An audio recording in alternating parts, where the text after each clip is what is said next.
everybody, Zachary Levi here. Over the last few months, we've brought you exclusive behind-the-scenes looks at the final hours of development of Tomb Raider. You've seen Camilla recording her last few lines, Rihanna musing her last few words, and Jason completing the last few notes of the score. As those key pieces lock into place, it's time to reveal one of the last portions of the game, and a team that's been shrouded in secrecy for 2 years. We're here in the beautiful and freezing Montreal, Canada, to bring you the final hours of Tomb Raider Multiplayer Edition. These are the final hours of Tomb Raider.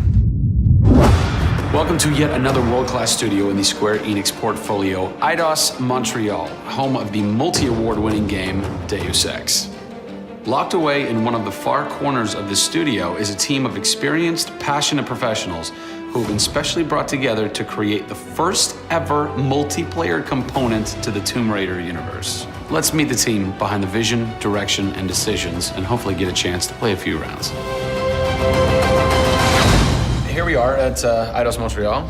Before we get into why we're here, Carl, you now have an amazing stash, my friend. What is the impetus behind this? As a studio, we've been participating in Movember. A good friend of mine, JJ Owens, works for Movember in LA. And we set up the gaming challenge, and we brought studios from all around the world together. I think so far we've raised somewhere in the region of $140,000, $150,000. Well done. Been a big success, although my wife doesn't necessarily always approve. She hates it? Oh, my wife wakes up in the morning. She says that she hates it. She secretly loves it. What were some of the factors that led to a multiplayer facet to this new Tomb Raider? When we started developing sort of our vision for reimagining Tomb Raider, on paper, it was all about single player. And as we started to build that world out, we had the island, we had the Solari and the scavengers. We started to realize that we had this canvas. Great warring factions, great landscapes. Yeah, we had all these really awesome places where it was all about traversal and single player. When we started looking at that, we thought, wow, well, what about multiplayer? Part of the genesis of that was Lara Croft and the Guardian of Light that kind of cracked open a door to lead you guys into the multiplayer into here at Eidos Montreal. Guardian of Light was a downloadable, a smaller scale project, and that allowed us to sort of take the risks that we wouldn't necessarily take on a full-blown project. Guardian of Light was our Pixar short. It's the idea that whilst you're building your big project, you're always thinking about that next thing, but also allowed us to be able to start understanding co-oping and networking. It was a game that actually brought Tomb Raider fans together for one of the very first times. You hear them in their ear and they were having fun. And as a result of that, that led to us thinking about multiplayer. Hopefully our single-player experience we're delivering is a very sort of single-player, solitary, immersive type of experience. But at the same time, we believed tomb raiding together with friends would be fun. Tomb raiding, I think that's the first time I've ever heard that term. I like that. It's fun. You know, axe climbing and zip lining and the traversal that we get in there and the traps. For me, it was very sad to have that catch-22 of it would be great to do this in multiplayer, but we just can't split our resources like that. And that's how Eidos Montreal came about. We had staffed up our team to develop a single player. Everybody was gelling together really well, and it wasn't something that we wanted to just bolt on. We always said if we were going to do it, we're going to do it right. If you could have a fan play the multiplayer for the first time, what do you want them saying? For me, they're kind of different moods. It's not like I do one or the other. It's kind of like sometimes I turn down the lights and just play that single player experience. And other times I want to just jump in and have fun and start killing fools. Joe Curry, producer of multiplayer on Tomb Raider. It's the first time Tomb Raider has ever incorporated multiplayer. Yeah. And you're in charge of that. Yeah. What's running through your mind when you get that call? Well, first off, exciting, right? I mean, we're all huge fans of Tomb Raider on the team. I mean, we grew up with Lara Croft. But when we spoke to Crystal, like, we want to do multiplayer, and we're thinking, how do you do that? It's always been Lara's story. You've been in charge of creating the first ever Lara Croft Tomb Raider. No pressure. Multiplayer. No pressure, Zach. Thank you. What are some of the main pillars that you brought over from the single player to the multiplayer to make those two worlds cohesive? The element that really stuck out was survival. The group surviving together. Right. But then traversal, the ability to go up and down and kind of everywhere in a level. The weapons, you know, the characters. What did you guys have to tweak in order to create an engaging multiplayer experience that wouldn't necessarily work with the pieces that were in play with the single player experience? One example is the bow. Especially in the reboot, it's so iconic that we had to make it work for multiplayer. You have a certain forgiveness when you play single player. Multiplayer, players expect snappiness. I shoot you, I expect you to go down, or you can just do what I do, which is take out the biggest gun and just run for them and shoot them out. The environment itself can be a threat. The Solari, you know, the guys that are on the island have had a chance to prepare traps. We've got things like an ammo box that looks like an ammo box, but it's really an explosive device. I need ammo, and it looks just like the regular ammo box, and then you're gonzo. We have a lightning rod. You'll get a lightning strike on the rod, and then you'll eliminate your enemy. First and foremost, we want to be humble. We want players to just have a really memorable experience. I had fun doing this. Do you remember when we set that trap? Moments that the players will come back to and talk about experiences that they've had for themselves, not necessarily the game offering them experiences. Absolutely. So, Joe, behind us we have the QA team, or the quality assurance team. They're a part of the development team. They can tell us what we need to fix and what's working and what's not. When do I get to game test? When do I get to get my hands on the game? Soon. We got a surprise for you first, Zach. So, when I was approached to host the final hours of Tomb Raider, essentially the biggest ask, not even ask, tell that I had was, I want to be in the game. I want to have a cameo, I want to have something. So guess what? Boom! Boom! Boom! I'm a playable character in the multiplayer Tomb Raider. How sick is that, Joe? You and your team are awesome. I can play with myself, virtually. Are we ready? Oh, that burns! You suck! Get those transmitters running. Radio transmitter activated! We're getting off this damn island? We send this thing. Beautiful. I would like to try and kick your butt as me in this map right now. Should we try it? All right. Bring it. Let's do it. It's happening right now. Oh, nice! Was that one of my traps? That was one of your traps. Yeah! These movie traps are really fun. I mean, they're really, really fun. Yeah! Don't worry about it. Just because you made the game and I beat him. As you can see from the people and passion here at Eidos Montreal, this isn't just some add-on. They're devoting themselves to making this an experience in keeping with the feeling of single player. Familiar, yet different. Coming up in the final 2 episodes of our series, we go back to the home of Lara Croft. They're taking Tomb Raider to the finish line, and we'll be there for it. Hey everybody, Zachary Levi here, again for the final time, back full circle in Redwood City. Behind me, inside, critics and fans alike are getting some hands-on experience, an hour's worth of gameplay of pre-release code. Simultaneously, the studio dev team is hard at work crunching, optimizing, and polishing all the last little bits of code for what we will all come to know and love as the new Tomb Raider. It's a culmination of everything, and the clock is ticking. These are the final hours of Tomb Raider.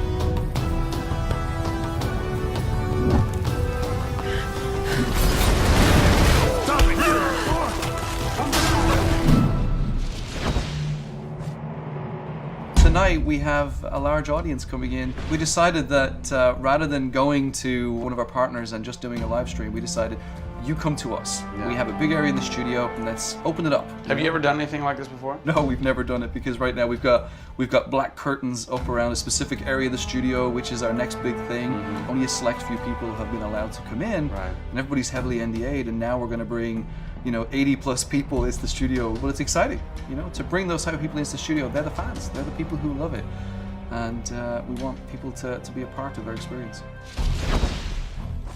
On one half of the studio, all that is going on like crazy, but basically in half the studio, you guys are just pounding, working out every last glitch, every last bug, making sure that it's all just perfect, done and perfect, exactly, for your certs on Friday. Yeah. What happens when a game fails, cert? Then things start getting sweaty around here. You're dicing with death right there. Well, you might be missing a release date. That's how big a day this Friday is. Yeah, it's huge. If we submit and they come back and say, hey, there's maybe 35 things that we'd like to change, then as a studio, we'll change it.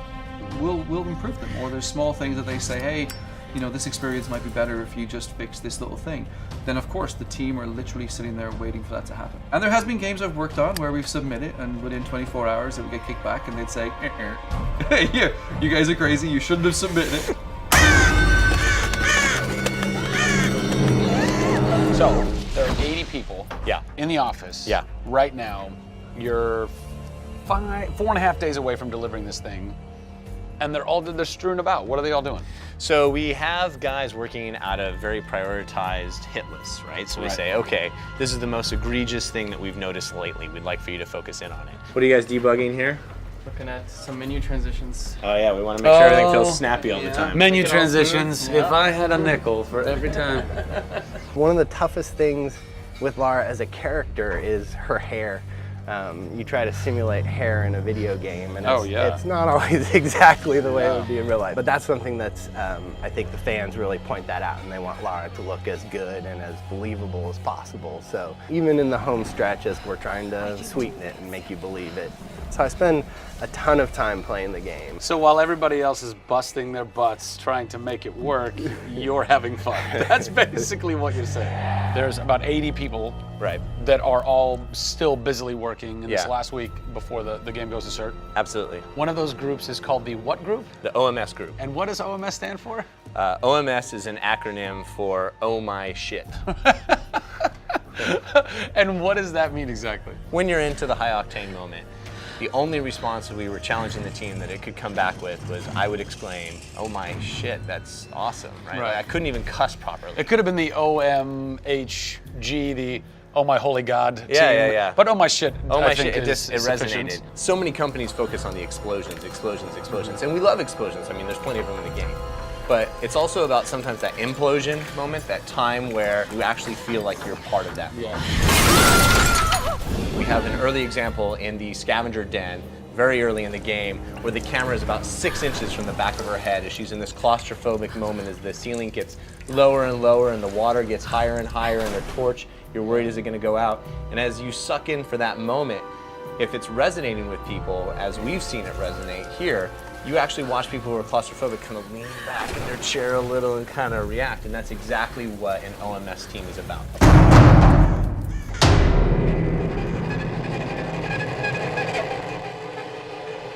You feel confident that in 4 days, in 4.5 days, this thing is like ready to ship and ready to rock and gonna blow people's minds? How about we look at that? I got a board that'll tell us. Oh yeah, where's your board? Right over here. I'm a stats guy, right? Okay. Like, it's gotta be like the McNamara version of reality, right? So, and getting things done, like it's very NORAD-like with the update on where we are with bug count. So we have the number of days that we wanna count down for, the priorities of what people are given against, and then an overview of how many things are remaining to be resolved per person. Carrie's got her work cut out for her. Come on, Carrie. Yeah. Ultimately, we have to figure out how do we hit the quality on a predictable timeline. So right now, we're trending towards being able to hit that in 12 days. But you need to deliver in 4.5. Correct. So what does that mean? I need to go right now. Where's your head at right now, knowing that in 4 days, it's got to be completely done? I'm super critical of what we do. You know, you tend to be perfectionists. I'm absolutely that way. It's more like, this is leaving now. You're done working on it because time's up. And you're like, but there could be one more thing I could do. It's a weird feeling because it's been part of our lives for a very long time. How long have you been on it? Definitely 4 years. Yeah, like 4 years. Yeah, 4 years. That's insane. I know. I was young. Yeah, fresh face. I was young then. Yes. No bags, no grey hair. Yeah. It's been a roller coaster ride, and during that time we've been around the world, we've gone to shows, we've shown press, we've given hands-on, we've had community events, we've been in San Diego with you at Nerd Machine. We've seen people excited to see this and play this game, and it's been awesome. It's not just about Lara's arc, it's about the arc of people who've come in to the roles. You know, we've had people come in as animators and move up to the highest levels in their profession along these 4 years. So people have grown in these roles. Families have expanded, kids have been born, but we're coming to a point now where we're, you know, probably 70, 80 plus days away from launch, and this phase has come to an end. You know, it's been awesome. With less than a week to go before console certification, the last few bugs to squash, and a general lack of sleep all around, this production is definitely going to go down to the wire. Will they make it? Join us next time on the final hours of Tomb Raider to find out. Over the last few months, we've followed the very talented Tomb Raider team through some of the most ambitious and innovative game development the industry has ever seen. In the next few days, they submit the final code for certification. If they pass, game ships on time and everyone gets some much-deserved sleep. If they fail, well, let's not talk about that. I'm Zachary Levi, and these are the final hours of Tomb Raider.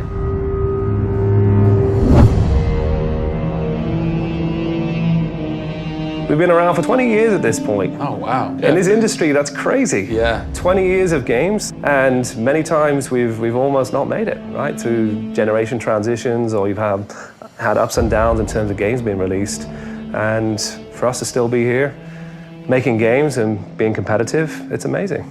Is this pretty typical for you guys to be in the last week, and really all you've got left are these little bugs to do? Maybe it's a few hundred still left to go. The team's cranking them out.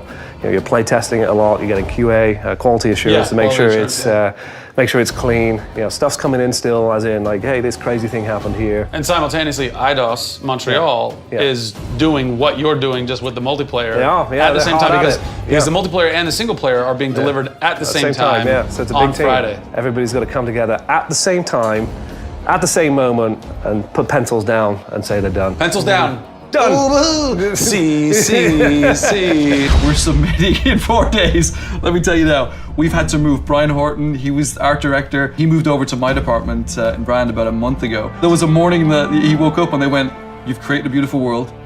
Now step aside." So my job is I'm working with a very talented team in the brand to make sure our screenshots are good, to make sure we have covers for magazines, Posters, to make sure we have all that posters. stuff, right. There's a lot of materials, just like in a film. Yeah. Where when a film's done and in the can, Yeah. you have to sell it to people. You have to let them know what's cool about it. Yeah. Listen, I'm coming to get you. I'm going to get you out of there. I promise, Sam. What's been great about this over the course of the entire process, you traveling around with us, is that we've been able to bring you the final hours of each of the pieces. Yeah. We've spent probably the last 6 months watching how the music's come to an end and the voice acting has to be done. So each of our episodes up until now has really shown a side of the final hours of that particular person's role in the game. And now everything's come to a head where we're submitting the game this week. The guys are tirelessly working. You know, the guys have literally, at some cases, slept in the studio. Okay, so launch day, let's say you were at March 5th now. Where are you? What are you doing? I'm probably in bed trying to get 12 hours sleep. Because more than likely I would have been at some midnight opening the night before up till very late celebrating. So I'm probably at this time of the day, I'm probably in bed. I think a lot of us won't even know what to do with ourselves. You get so heads down in something, and it's been a part of our lives for years now. And you sort of get to that point where waking up in the morning, you're thinking about the game, and going to bed at night, you're thinking about the game. I'll try to sneak a little time here over the holidays, but then, you know, wait till the dust settles and we really get this in the hands of the consumers before I can really relax, I think.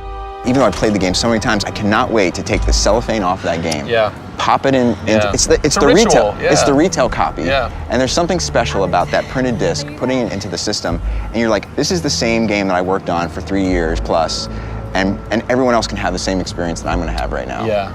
Of all the taglines, whether they're actual dialogue in the game or marketing lines or whatever, something that would sum up your experience over the last 4 years is "A Survivor is Born." Yeah. A Survivor is born in you. A Survivor is born in Crystal Dynamics. Yeah. We just wanted to be known as doing top tier work. There's games I look at and say, I wish I worked on that game. Yeah. Right? Yeah. And I wanted Crystal to be that. And I think that with this one, we're going to do it. Yeah, anybody can make an explosion look beautiful and make a world look phenomenal, but we now move into a period of time where it's about having a connection with something which is much deeper than just saying I have a controller in my hand and I'm guiding a character around and fighting or solving puzzles. There's a depth in the story that we're trying to tell, which hopefully for us is going to be able to set that structure for the future. Hopefully we've taken the risk and we've been shouting so loud about this that we're actually carving what should be done.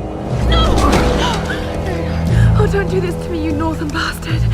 Are you excited? You nervous? I'm both excited and nervous, you know, because we've been masters of our own destiny up until this point, and now we're going to continue that right through to launch. And what's great is that from the very first presentation I gave with Daryl about here's the vision of the game, all the way through to the very first game sitting on a shelf on March 5th, we've been there for the ride. We've been on that journey. And then all of a sudden you reach March 5th and you're no longer there's millions of copies of your game out there, and they're in people's hands, and you're thinking, like, how are they playing it? Are they having fun?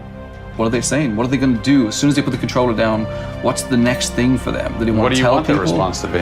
I hope those people see that the story we've built and the foundation we've built is one that will last a long time. Doing something that's special is just incredibly tough, no matter what it is. You've got to really want it. You have to be passionate. You have to care about it. Everybody realizes that this is the game of their career, and everybody wants to put as much time and energy into this as possible. We have a studio full of passionate people who have put their lives into making this thing happen.